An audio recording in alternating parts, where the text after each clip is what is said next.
Inspector साहब, मैं case जीत गया हूँ, फिर भी ये घर खाली नहीं कर रहा। मैं अभी देख लेता हूँ।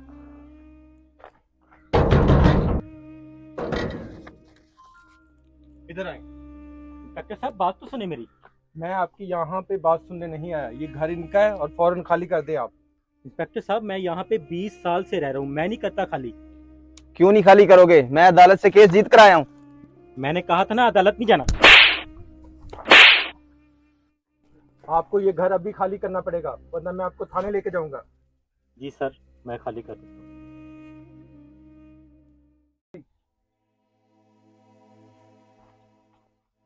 बड़े भैया, कैसा बड़ा भैया? तुमने सबके सामने मेरी बेइज्जती कर दी। मैंने सोचा था तुझे पुलिस इंस्पेक्टर बना के कुछ फायदा हासिल कर लूंगा। भाई ये वर्दी मैंने गलत कामों को बढ़ावा देने के लिए नहीं, गलत कामों को रोकने के लिए पहनी है। उस टाइम आप किसी की जगह पे कब्जा कर रहे थे। आपको गलत काम से रोकना मेरा फर्ज था और इस वर्दी की लाज रखना भी मेरा फर्ज था। अब आप मेरे बड़े भाई हैं, मुझे जो चाहे सजा दे सकते हैं। मुझे फख्र है कि मैं एक ईमानदार पुलिस अफसर का भाई हूँ।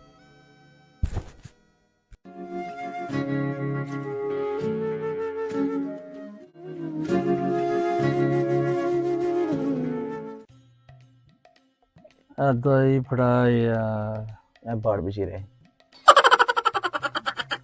और नाले छेती कर ले। इथे इंस्पेक्टर आलू ते वालदार मास्टर ओए आ ना जावन पर दफा कर यार।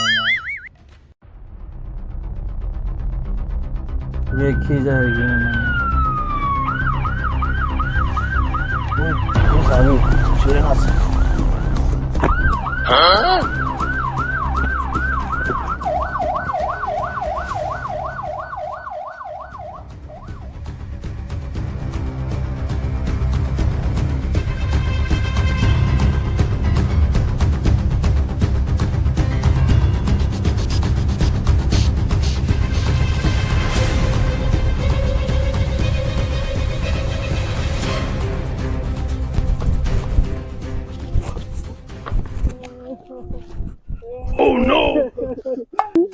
ਓਏ ਤੁਸੀਂ ਇੱਥੇ ਕੀ ਕਰ ਰਹੇ ਜੇ?